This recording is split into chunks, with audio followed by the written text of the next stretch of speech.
The unplanned route. The rain hammered against Marcus Chen's windshield with such ferocity that his wipers could barely keep pace. He squinted through the blurred glass, trying to make sense of the road ahead as his GPS flickered between signal lost and a spinning wheel of confusion. This was not how he had envisioned his Tuesday afternoon unfolding. Marcus prided himself on precision.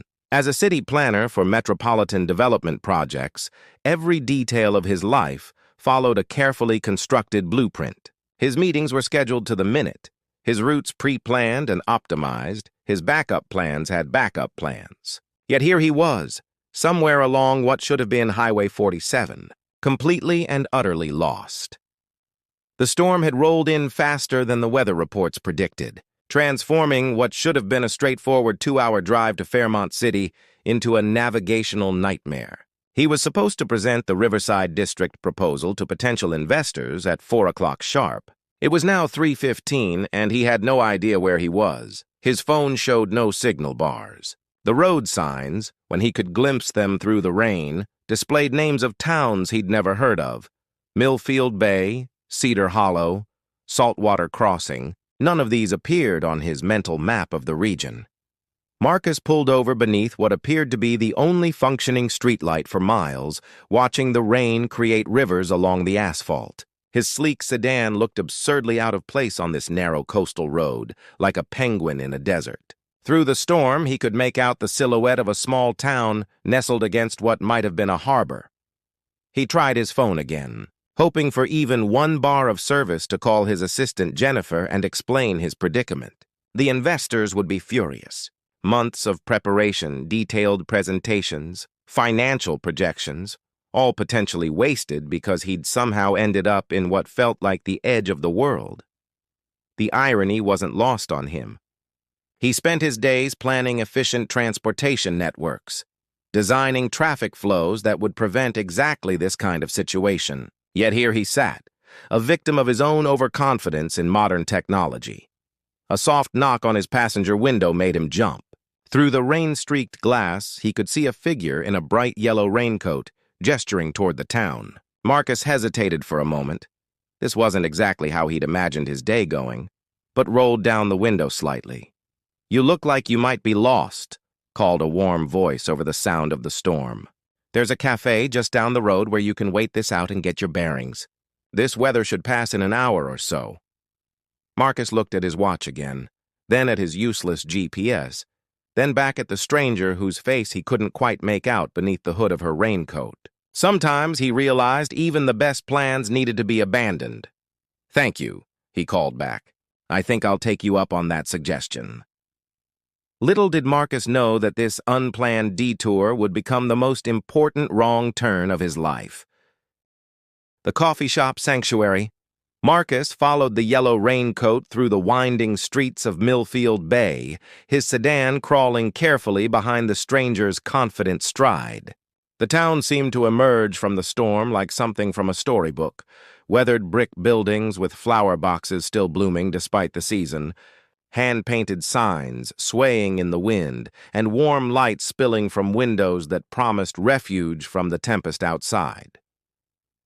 The cafe sat on the corner of what appeared to be the main street, its wooden sign reading Rosemary's Corner in elegant script. Through the large windows, Marcus could see a handful of patrons nursing steaming mugs, their faces illuminated by the soft glow of vintage Edison bulbs strung along exposed wooden beams. As he parked and gathered his briefcase, the stranger in the yellow raincoat had already disappeared inside. Marcus hurried through the rain, pushing open a heavy wooden door that announced his arrival with the gentle chime of brass bells. The warmth hit him immediately, not just the temperature, but something more profound. The air carried the rich aroma of freshly ground coffee beans mingled with cinnamon and something he couldn't quite identify. Jazz music played softly from hidden speakers, and conversations flowed in hushed, comfortable tones.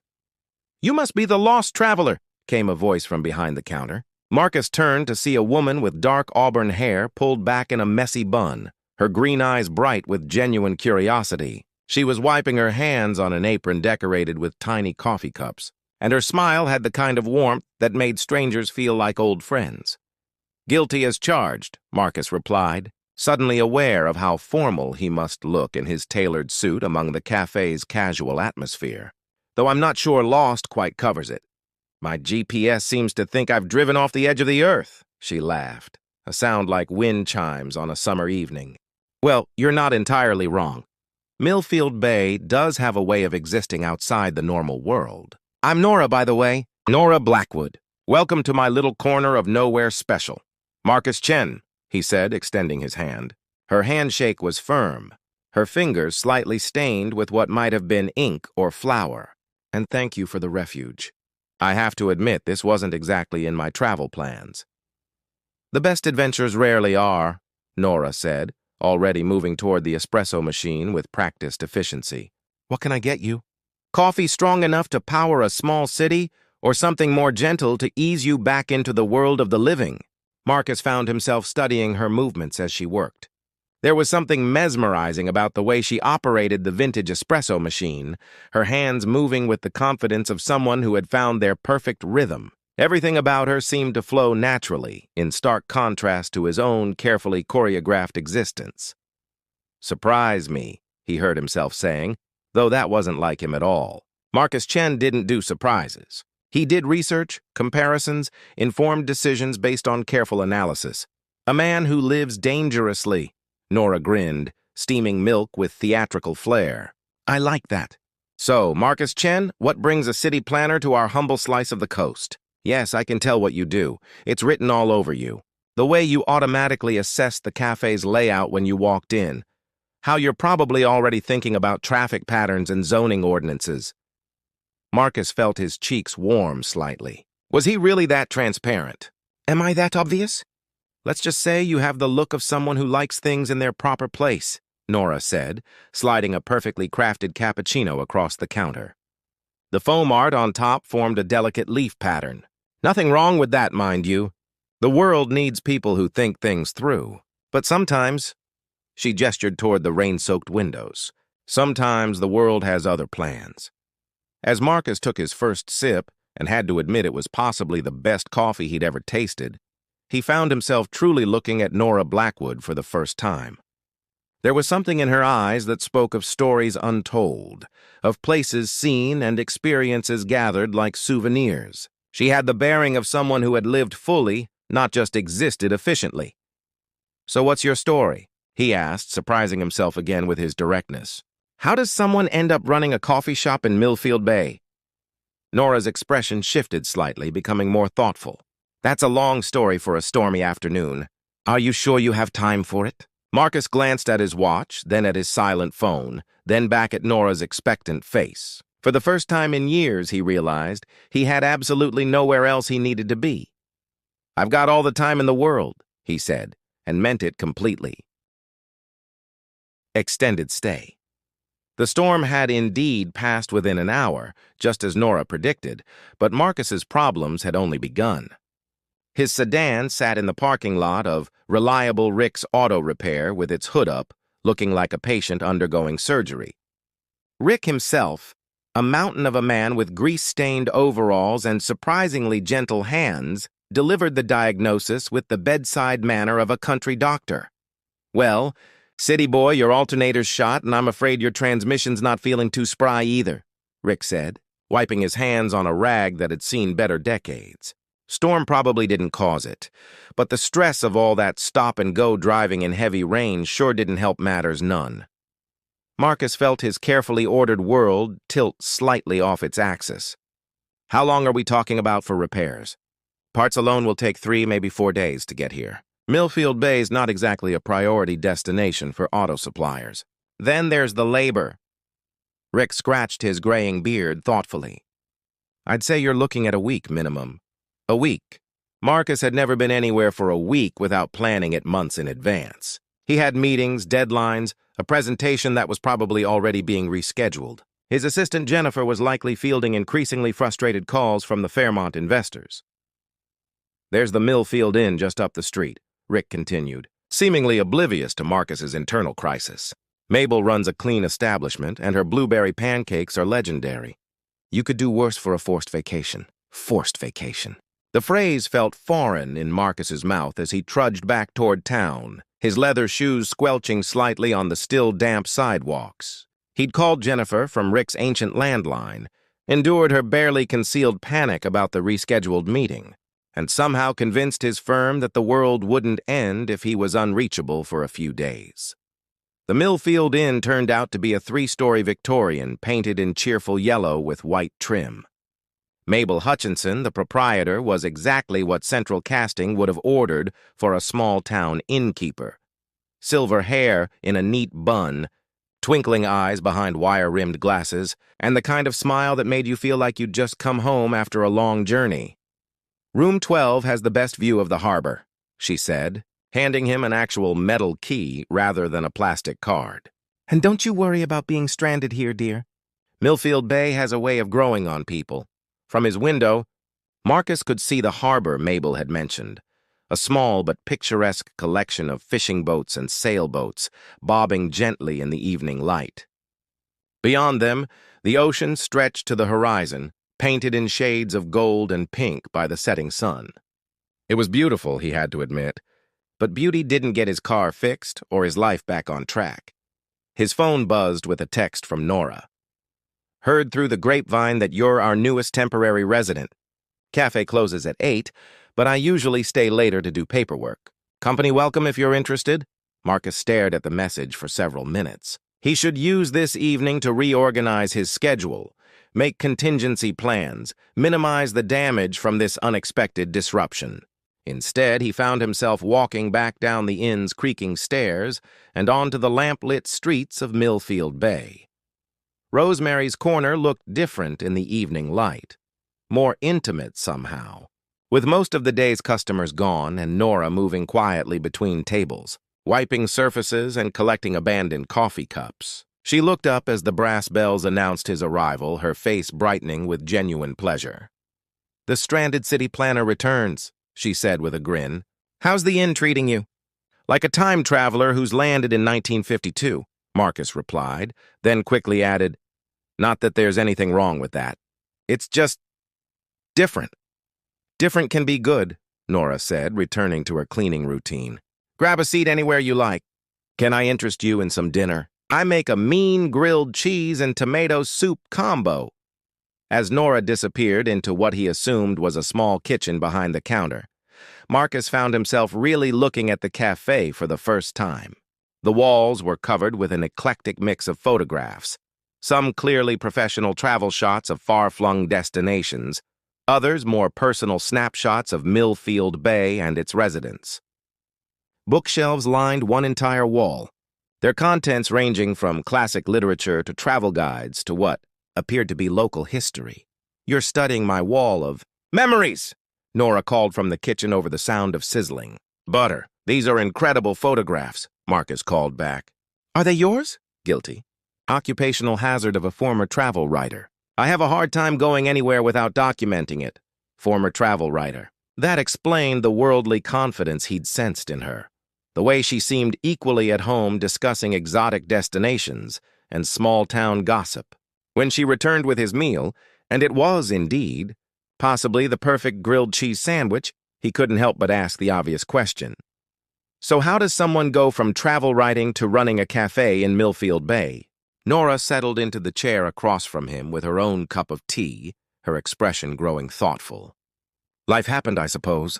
I spent 8 years writing for various magazines, seeing amazing places, meeting fascinating people. But about 3 years ago, my grandmother started showing signs of dementia. She raised me after my parents died, so—" She shrugged, but Marcus could see the depth of emotion she was trying to downplay. "Millfield Bay needed me more than Bangkok or Barcelona did." "That must have been a difficult decision," Marcus said carefully. "It was the right decision," Nora replied firmly. Then her expression softened. "Though I won't lie, some days I miss the adventure of not knowing where I'll wake up tomorrow." They talked until well past 10 o'clock, long after Nora had officially closed the cafe. She told him about her travels, the stories that had shaped her worldview, the challenge of caring for someone whose memories were slowly fading. In return, Marcus found himself sharing more about his own life than he typically revealed to people he'd known for years. His dedication to his work, his belief in the importance of planning and structure, the loneliness he rarely acknowledged even to himself. "You know what I think?" Nora said as they finally prepared to leave. "I think maybe getting lost was exactly what you needed." As Marcus walked back to the inn under a canopy of stars more visible than any he'd seen from his city apartment, he found himself wondering if maybe, just maybe, Nora might be right. The choice between two worlds. By Thursday morning, Marcus had developed what could only be described as a routine in Millfield Bay. Coffee and conversation with Nora at Rosemary's Corner, long walks along the harbor to clear his head, afternoons spent reading in the inn's sunroom while Mabel plied him with homemade cookies and local gossip. It was, he had to admit, the most relaxed he'd felt in years, but reality had a way of intruding on even the most pleasant interludes. "Your car's ready," Rick announced when Marcus stopped by the garage that morning. "Purrs like a kitten now. Though I have to say, you don't look as eager to leave as most folks would be." Marcus felt an unexpected pang at the thought of driving away from Millfield Bay. Over the past few days, he'd fallen into the town's gentle rhythm, started recognizing faces on the street, even helped Nora rearrange the cafe's furniture to improve traffic flow, a suggestion she'd implemented with enthusiasm. "Just dreading the drive back to reality," Marcus said, though that wasn't entirely true. He was dreading something else entirely, something he couldn't quite name. His phone, fully charged and functioning again thanks to the inn's Wi-Fi, buzzed with a call from Jennifer. "Marcus, thank God you're alive. The Fairmont investors are willing to reschedule for next week, but Mr. Davidson wants to see you in his office first thing Monday morning. Something about your disappearing act." Richard Davidson, the firm's senior partner, was not known for his patience or understanding. A week-long absence without prior approval was exactly the kind of thing that could derail Marcus's carefully planned career trajectory. "Tell him I'll be there," Marcus said, watching through the window as Nora arranged fresh flowers in the cafe's window boxes. "And Jennifer? Push back any meetings for Tuesday.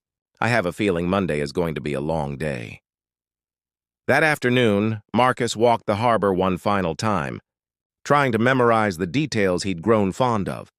The way the fishing boats creaked against their moorings, the sound of gulls calling overhead, the scent of salt air mixed with the aroma drifting from Rosemary's Corner. He'd pack tonight, leave first thing in the morning, and by this time next week, Millfield Bay would be just a pleasant memory. He was so lost in his thoughts that he almost missed the commotion near the town hall. A small crowd had gathered around a bulletin board, their voices carrying tones of concern and disappointment. Curious, Marcus approached to see what had captured everyone's attention. "Excuse me," he said to an elderly woman who was shaking her head sadly at whatever was posted. "What's happening?" "Oh, it's terrible news, dear," she replied. "The state's cutting funding for our harbor revitalization project.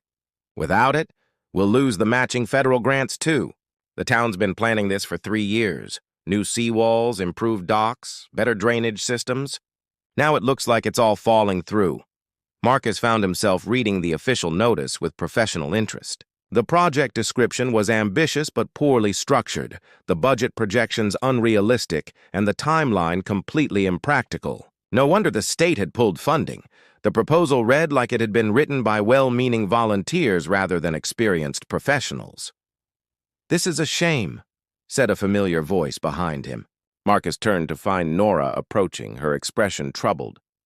"The harbor desperately needs those improvements. Every big storm causes more damage, and the fishing industry is struggling with outdated facilities. The proposal just needs work," Marcus said without thinking. "The core ideas are sound, but the presentation is all wrong. With the right restructuring, updated cost analyses, and a more realistic timeline, this could be resubmitted successfully." "You really think so?" Nora asked, her green eyes brightening with hope. "Absolutely. I've worked on dozens of waterfront development projects. This has all the elements of a successful proposal. It just needs professional organization and presentation." The crowd around them had grown quiet, and Marcus suddenly realized he was the center of attention. Tom Bradley, whom he'd met earlier in the week at the hardware store, stepped forward with the cautious hope of someone who'd been disappointed before. "You'd really be willing to help us fix this thing?" Tom asked. "Because the town council's been banging their heads against this proposal for months." Marcus felt the familiar thrill of a complex problem that needed solving, the satisfaction of bringing order to chaos. But then reality reasserted itself. He had a job to return to, a career to salvage, a life that didn't include small-town harbor projects. "I wish I could," he said carefully, "but I'm leaving tomorrow morning. I have obligations back in the city." The disappointment on their faces was harder to bear than he'd expected, but it was Nora's expression that truly stung. She looked at him with something that might have been understanding, but also something that definitely resembled disappointment. That evening, their last dinner together at Rosemary's Corner was subdued. Nora was pleasant but distant, and Marcus found himself struggling to make conversation. Finally, she set down her coffee cup and looked directly at him. "I understand why you have to leave," she said quietly. "I really do. You have a life, responsibilities, a career that matters to you. But I have to ask, are you happy with that life?" The question hit Marcus like a physical blow, partly because he'd been asking himself the same thing for days, and partly because he already knew the answer. "Happiness is a luxury," he said finally. "Some of us have obligations that matter more than personal satisfaction." "That's not an answer," Nora replied gently. "That's an excuse." They parted that night with an awkward hug and promises to stay in touch that both knew they probably wouldn't keep. Marcus packed his belongings methodically, checking his schedule for the following week, preparing himself to re-enter the world of deadlines and presentations and carefully calculated career moves. But as he lay in bed at the Millfield Inn, listening to the sound of waves against the harbor seawall, Marcus found himself thinking about Nora's question. Was he happy? And if not, what exactly was he sacrificing his happiness for? Outside his window, the town of Millfield Bay slept peacefully, unaware that one of its temporary residents was facing the most important decision of his life. Building a new foundation. 2 years later, Marcus Chen stood on the newly constructed harbor pier, watching the sunrise paint the calm waters of Millfield Bay in shades of gold and rose. The pier was one of 12 major improvements completed as part of the Harbor Revitalization Project, a project that had not only received full state and federal funding, but had become a model for similar communities across the region. He checked his watch, a habit that remained from his former life, though the urgency behind it had long since faded. In an hour, he'd be meeting with representatives from 3 other coastal towns who wanted to replicate Millfield Bay's success. The consulting firm he'd established, Chen Coastal Development, had grown beyond his wildest expectations, allowing him to combine his expertise with his newfound appreciation for community-focused planning. Early as always, came a familiar voice behind him. Marcus turned to see Nora approaching with 2 steaming coffee cups, her auburn hair catching the morning light. Even after all this time, she still had the power to make his heart skip slightly when she smiled. "Some habits die hard," he replied, accepting the coffee gratefully. "Though I have to say, my definition of early has shifted considerably since moving here." Nora laughed, settling beside him on the bench they'd had installed at the pier's end, their bench, as the townspeople had taken to calling it. "Remember when you used to schedule 15-minute buffer periods between meetings? Now you consider arriving only 10 minutes early to be cutting it close." The transformation hadn't been immediate or easy. That morning 2 years ago, instead of driving straight back to the city, Marcus had made a detour that changed everything. He'd stopped at the town hall and asked to speak with Mayor Patricia Wells about the harbor proposal. What was meant to be a brief consultation had turned into a 6-hour session, restructuring timelines, revising budget projections, and crafting a presentation that properly showcased the project's potential impact. The call to Richard Davidson had been one of the most difficult conversations of his professional life. Davidson had been predictably furious about the extended absence, the missed meetings, the unprofessional conduct of disappearing without proper authorization. But when Marcus explained his decision to leave the firm and establish his own practice focusing on small-town development, Davidson's anger had shifted to something approaching bewilderment. "You're throwing away a partnership track for what? A fishing village nobody's ever heard of?" Davidson had sputtered over the phone. "I'm choosing a different kind of success," Marcus had replied, surprising himself with the certainty in his voice. The first year had been challenging in ways he'd never anticipated. Learning to live at Millfield Bay's pace required unlearning 2 decades of metropolitan urgency. His savings dwindled as he invested everything in the new firm, working with towns that often couldn't afford big city consulting fees. There were moments, usually late at night, when the bills seemed overwhelming, when he wondered if he'd made the biggest mistake of his life. But then there had been the morning when the harbor funding was approved, and the entire town had gathered at Rosemary's Corner to celebrate. There had been the evening when Mrs. Henderson from the hardware store had stopped him on the street to thank him for helping design the new community center that would serve as the town's emergency shelter. There had been the day when Nora had officially asked him to move in with her, not into some grand romantic gesture, but simply because they'd been spending every evening together anyway. "And it seemed silly to maintain separate residences. Penny for your thoughts?" Nora asked, interrupting his reflection. "Just thinking about how different life looks now," Marcus replied. 2 years ago, success meant corner offices and 6-figure bonuses. Now it means seeing Tom Bradley's fishing boat tied up at a dock that won't flood every time there's a storm. "No regrets?" Nora asked, though her tone suggested she already knew the answer. "Only one," Marcus said, turning to face her fully. "I regret that it took me 32 years to figure out what actually mattered." Nora's smile was radiant. "Well, you're a slow learner, but you get there eventually." They sat in comfortable silence as the town began to wake up around them. Fishing boats puttered out of the harbor toward their mooring grounds. Shop owners swept their sidewalks, and the familiar rhythm of Millfield Bay's daily life commenced.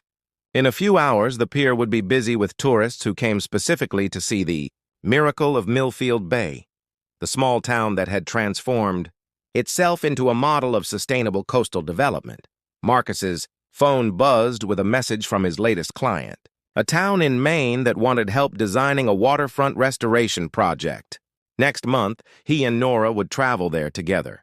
She'd return to freelance travel writing, focusing on small American towns and their Renaissance stories. It was the perfect blend of her love for travel and his passion for community development. "I should head back and open the cafe," Nora said, though she made no immediate move to leave. "Mabel's bringing her famous blueberry scones this morning, and you know how cranky the regulars get when they're late."